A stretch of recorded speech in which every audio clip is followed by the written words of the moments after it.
വിഷ്ണുശാലിനിയുടെ ഇന്നത്തെ എപ്പിസോഡിൽ ബാലേട്ടാന്നൊക്കെ വിളിച്ച് അതിയായ സ്നേഹത്തോടുകൂടി ബാലചന്ദ്രനോട് സുസ്മിത സംസാരിക്കുകയാണ്. ബാലേട്ടൻ്റെ ദേഷ്യമൊക്കെ അടങ്ങുമ്പോൾ എന്നെ വിളിച്ചാൽ മതി, ഞാൻ ഫോൺ വെക്കാമെന്നൊക്കെ പറയുന്നുണ്ട്. അയ്യോ സുസ്മിക്കുട്ടി ഫോൺ വെക്കല്ലേ, കാര്യം പറയ് എന്ന് ബാലചന്ദ്രൻ പറയുകയാണ്.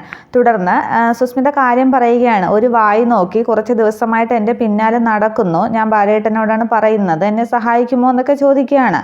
അന്നേരം സുസ്മിക്കുട്ടിയുടെ പിറകെ അവൻ നടക്കുന്നു, അവനെ ഞാൻ പപ്പടം പൊടിക്കുന്ന പോലെ പൊടിക്കും, ഇനി അവനെ ഡീൽ ചെയ്തിട്ടേ നമ്മൾ തമ്മിൽ സംസാരമുള്ളൂ എന്ന് സുസ്മിതയുടെ സ്നേഹമൊക്കെ വിശ്വസിച്ച് ബാലചന്ദ്രൻ പറയുകയാണ്. അന്നേരം അത് തന്നെയാണ് എനിക്കും വേണ്ടത് എന്നൊക്കെ സുസ്മിത മനസ്സിൽ പറയുന്നുണ്ട്. തുടർന്ന് ഫോട്ടോ അയക്കാമെന്നും സുസ്മിത പറയുകയാണ്. സുസ്മിക്കുട്ടിന്നോ എരപ്പാളി, അവൻ എന്നെ എന്താ വിളിച്ചത്, കാര്യം കാണാൻ കഴുതക്കാലം പിടിക്കണമെന്നല്ലേ, എല്ലാ ആണുങ്ങളും ഒരുപോലെ തന്നെയാണ് എന്നൊക്കെ ഫോൺ വെച്ച സുസ്മിത കരുതുന്നുണ്ട്. അന്നേരം അതേസമയം മറുതലയ്ക്കൽ ഫോൺ വെച്ച് സുസ്മിതയുടെ സ്നേഹമൊക്കെ വിശ്വസിക്കുന്ന ബാലചന്ദ്രൻ ഫോണിലൊക്കെ ഉമ്മ കൊടുക്കുകയാണ്. അതൊക്കെ കൂട്ടുകാർ നോക്കി നിൽക്കുന്നുണ്ട്. തുടർന്ന് കൂട്ടുകാർ വന്ന് ചോദിക്കുന്നുണ്ട്, നീ അല്ലേടാ ഇത്രയും നേരം സുസ്മിതയെ ചീത്ത പറഞ്ഞുകൊണ്ടിരുന്നതെന്ന്. അതല്ലടാ, ചിലപ്പം ബിരിയാണി കിട്ടിയാലോ എന്നും പറഞ്ഞ് ബാലചന്ദ്രൻ ചിരിക്കുന്നുണ്ട്. ഈ സമയത്താണ് സുസ്മിത ഫോട്ടോ അയക്കുന്നത് രോഹിത്തിൻ്റെ. ആ ഫോട്ടോ നോക്കിയിട്ട് അപ്പോൾ ഇവനാണല്ലേ തീർത്തു തരാടാ നിന്റെ അസുഖമെന്ന് ബാലചന്ദ്രൻ പറയുന്നുണ്ട്. ഇവനാണ് ആള്, ഇവനെ നമുക്കൊന്ന് മെടയണമെന്ന് ബാലചന്ദ്രൻ കൂട്ടുകാരോട് പറയുന്നുണ്ട്. ഇവൻ എൻ്റെ സുസ്മിക്കുട്ടിയുടെ പിറകെ നടക്കുന്നു എന്നൊക്കെ പറയുകയാണ്. ആര് സുസ്മിക്കുട്ടിയെന്നൊക്കെ അവർ കളിയാക്കി ചോദിക്കുമ്പോൾ ഒരു 5 മിനിറ്റ് കൊണ്ട് എൻ്റെ സുസ്മിക്കുട്ടി ആയി, നിങ്ങളങ്ങനെ കരുതിയാൽ മതി എന്ന് തിരിച്ചും ബാലചന്ദ്രൻ പറയുന്നുണ്ട്. ഇതേ സമയം ഓട്ടോ സ്റ്റാൻഡിലും ജംഗ്ഷനിലുമൊക്കെ രോഹിത് സുസ്മിതയുടെ ഫോട്ടോ കാണിച്ച് ഈ കുട്ടി അറിയുമോ എന്നൊക്കെ തിരക്കി നടക്കുന്നുണ്ട്. തുടർന്ന് ബാലചന്ദ്രൻ്റെയും കൂട്ടുകാരുടെയും അടുത്തേക്ക് എത്തുകയാണ് രോഹിത് ഫോട്ടോയുമായിട്ട്. തുടർന്ന് ബാലചന്ദ്രൻ്റെ അടുത്ത് നിൽക്കുന്ന ആളിനോട് രോഹിത് ഫോട്ടോ കാണിച്ച് തിരക്കുന്നത് ബാലചന്ദ്രൻ്റെ കൂട്ടുകാരൻ കാണുകയാണ്. തുടർന്ന് ബാലചന്ദ്രനെയും വിളിച്ച് കാണിക്കുന്നുണ്ട്, അത് കണ്ടോ എന്ന്. അന്നേരം ഫോട്ടോ നോക്കിയിട്ട് ഇതെന്താ കെണി വെക്കുന്നതിന് മുമ്പ് കിളി വന്ന് വീഴുകയാണോ എന്ന് ബാലചന്ദ്രൻ പറയുകയാണ്.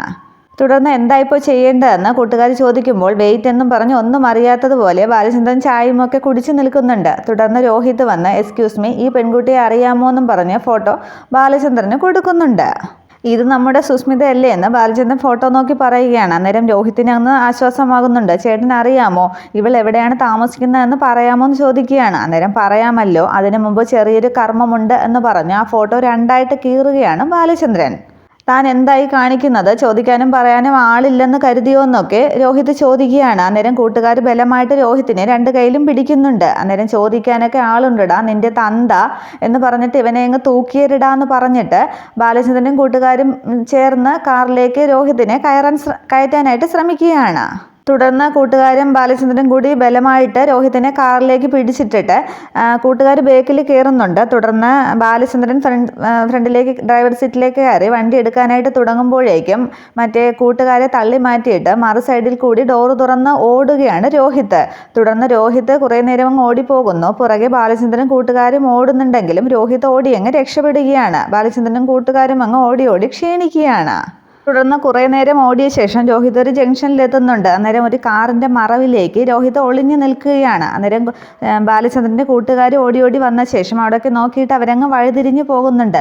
പുറകെ എത്തുന്ന ബാലചന്ദ്രൻ ആ കാറിൻ്റെ അടുത്തേക്ക് തന്നെ വരികയാണ്. തുടർന്ന് രോഹിത് ആ കാറിൻ്റെ ഡിക്കി തുറന്ന് അതിനകത്തേക്ക് കയറിയിരിക്കുന്നുണ്ട്.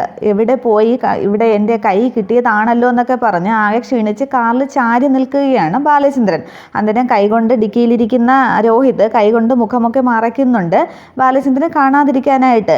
ഈ സമയത്ത് രോഹിത്തിനെയൊക്കെ അവിടെ എവിടെയൊക്കെ നോക്കുന്ന ബാലചന്ദ്രൻ്റെ പുറകിൽ വന്ന് വിഷ്ണു പിടിക്കുകയാണ്. എന്താടാ എൻ്റെ കാറിൻ്റെ ബാക്കിൽ നീ കിടന്ന് കറങ്ങുന്നത്, എൻ്റെ കാറിൽ എന്താ പരിപാടി എന്നൊക്കെ ചോദിക്കുകയാണ്. അന്നേരം വിഷ്ണുവിനെ കണ്ടൊന്ന് പേടിക്കുന്നുണ്ട് ബാലചന്ദ്രൻ. അന്നേരം എന്താടാ നിൻ്റെ വായിൽ കൊഴുക്കട്ടയാണോ എന്നും പറഞ്ഞ് ബാലചന്ദ്രൻ്റെ ഷർട്ടിനൊക്കെ കുത്തിപ്പിടിച്ചിട്ട് അടിക്കാനൊക്കെ കൈ ഓങ്ങുന്നുണ്ട് വിഷ്ണു. ഇപ്പം നിന്നെ തല്ലി കൈനാറ്റിക്കാനുള്ള മൂഡില്ലല്ലോ ഞാൻ, പോയേ സമയമില്ലാത്ത നേരത്ത് എന്നൊക്കെ പറഞ്ഞ് വിഷ്ണു ബാലചന്ദ്രനെ വഴക്ക് പറയുന്നുണ്ട്. അന്നേരം തല്ല് കിട്ടില്ല എന്ന് ആശ്വസിക്കുകയാണ് ബാലചന്ദ്രൻ.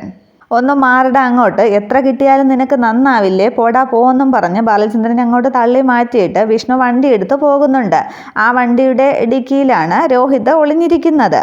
അതേസമയം അവിടെ നിൽക്കുന്ന ബാലചന്ദ്രൻ്റെ അടുത്തേക്ക് കൂട്ടുകാരും ഓടി ഓടി തളർന്നെത്തുന്നുണ്ട്. എന്താടാ നിങ്ങൾക്കും കിട്ടിയില്ലേ എന്ന് ചോദിക്കുകയാണ്. അന്നേരം അവൻ നമ്മുടെ കയ്യിൽ തന്നെ വന്നു ചേരും എന്നൊക്കെ അവർ പറയുകയാണ്. എന്തായാലും നിങ്ങൾ മൊത്തത്തിൽ അന്വേഷിക്കുമെന്ന് ബാലചന്ദ്രൻ അവരോട് പറയുന്നുണ്ട്.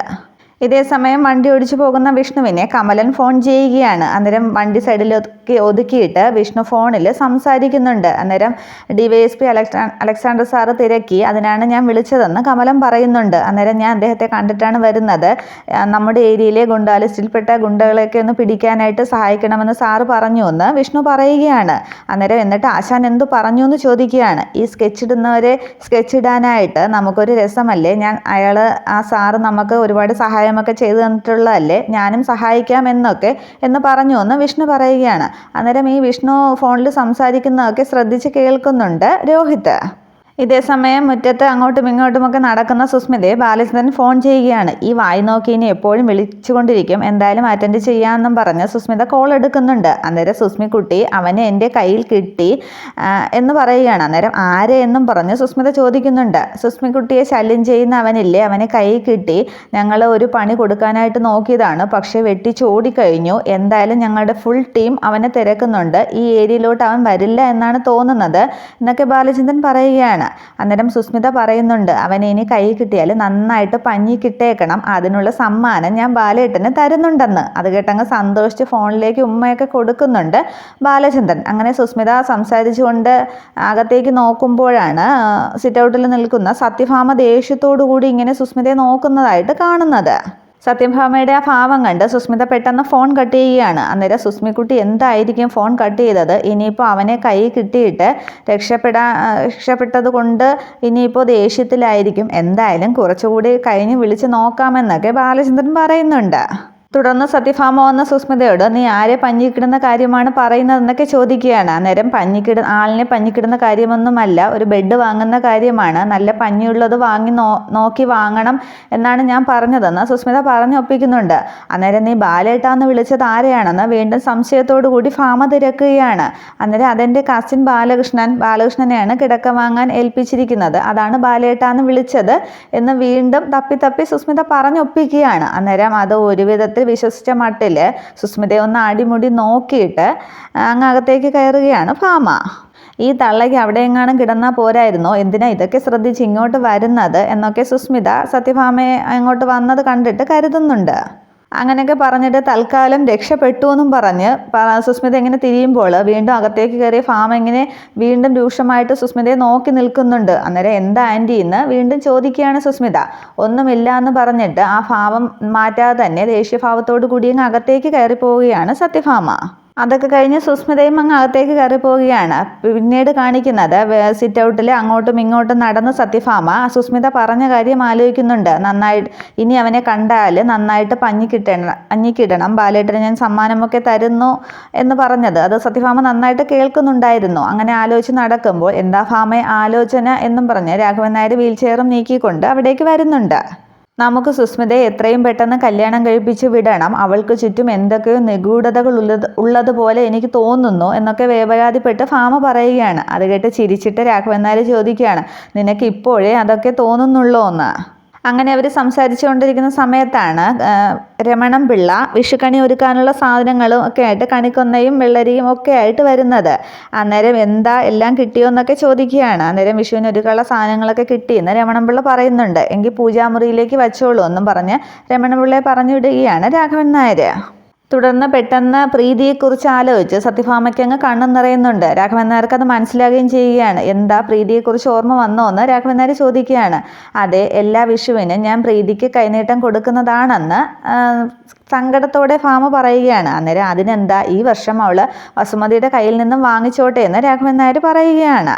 അവൾ സന്തോഷമായിട്ടിരിക്കുന്നതല്ലേ നമുക്ക് പ്രധാനം, ചിലപ്പോൾ ഒരുപക്ഷെ അവൾ ഏറ്റവും കൂടുതൽ സന്തോഷിക്കുന്ന വിഷു ഇതായിരിക്കും എന്നൊക്കെ രാഘവൻ നായർ ഭാമയോട് പറഞ്ഞുകൊണ്ടിരിക്കുമ്പോൾ അവിടേക്ക് ശാലിനിയും വരുന്നുണ്ട് ഇതൊക്കെ കേട്ടുകൊണ്ട്. പ്രീതി ഇപ്പോൾ സത്യഭാമയുടെ മകളല്ല, വസുമതിയുടെ മകളാണ്. അതുപോലെ തന്നെ സത്യഭാമയുടെ മകൾ ഇപ്പോൾ ശാലിനിയാണ് എന്ന് ശാലിനിയെ നോക്കിയിട്ട് രാഘവൻ നായർ ഭാമയോട് പറയുകയാണ്. പ്രീതിയുടെ കുറവ് നികത്തേണ്ടത് നീ ശാലിനിയുടെ കൂടെയാണ് എന്ന് രാഘവൻ നായർ പറയുമ്പോൾ ശാലിനിയെ സ്നേഹത്തോടെ ഒന്ന് ഒരു നിമിഷം നോക്കിയിട്ട് ഭാമയങ്ങ് അകത്തേക്ക് കയറി പോകുന്നുണ്ട്. തുടർന്ന് ഇത്തവണത്തെ വിഷു നമുക്ക് ഗംഭീരമാക്കണം മോളെ എന്ന് രാഘവൻ നായർ ശാലിനിയോട് പറയുകയാണ്. ഇത്രയുമാണ് പുതിയ എപ്പിസോഡ്. Okay, thank you.